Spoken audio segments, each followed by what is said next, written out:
Going to a different perspective now. In the days since, we've heard concerns from many of you about the way in which police handled the situation, right or wrong.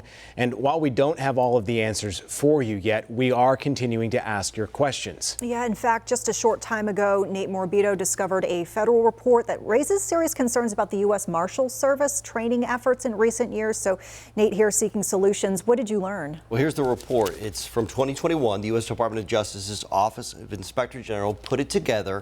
And in the report, they recommend the U.S. Marshals Service do more to improve officer safety training. They found more than 40% of deputy U.S. Marshals had not completed potentially life-saving training. Not only that, there was no requirement for task force officers to take any USMS training. Raise your hand if you think that there's a possibility you might be shot at. Every single one of you should raise your hand. This training video shows the efforts the U.S. Marshals Service has taken in recent years to protect officers. If we can't remember it, we can't use it.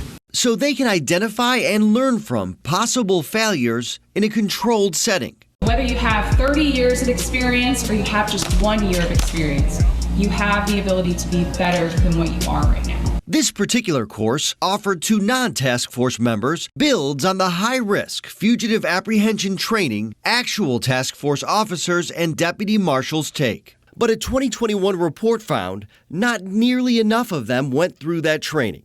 While a 2019 job posting for a Mecklenburg County task force position lists an expectation of 1 week of training, the Department of Justice found there is no requirement for task force officers to take USMS training.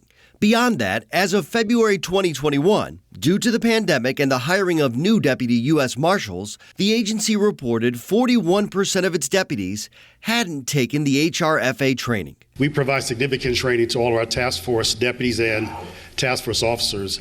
That's what Director Ronald Davis said during a news conference Tuesday, noting the U.S. Marshals Service put an even greater emphasis on training in 2011, following an especially deadly year for deputy marshals and task force officers. We're always striving to find ways to reduce deadly encounters and save lives. This report found while the Marshals Service has increased officer safety in the years since, the agency also needed to better train for operations involving open space fugitive encounters and those involving the use of small teams.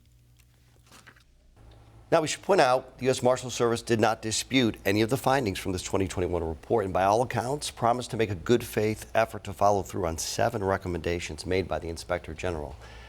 By the way, at yesterday's news conference, the director of the United States Marshals Service said every task force officer and every deputy marshal receives that high-risk training. 3 years ago, that wasn't happening. Case, yeah. He said yesterday, every single one gets that training. So maybe that's changed, but I guess more questions than answers again. Questions keep coming. Yeah. Thank you, Nate. And we'll continue to search for those answers, of course. Be sure to download the WCNC Charlotte mobile app for the latest updates in this investigation. As Nate just pointed out, things have changed over the last 24 and 36 hours, and they will continue to develop. So it's a free download in the App Store and Google Play.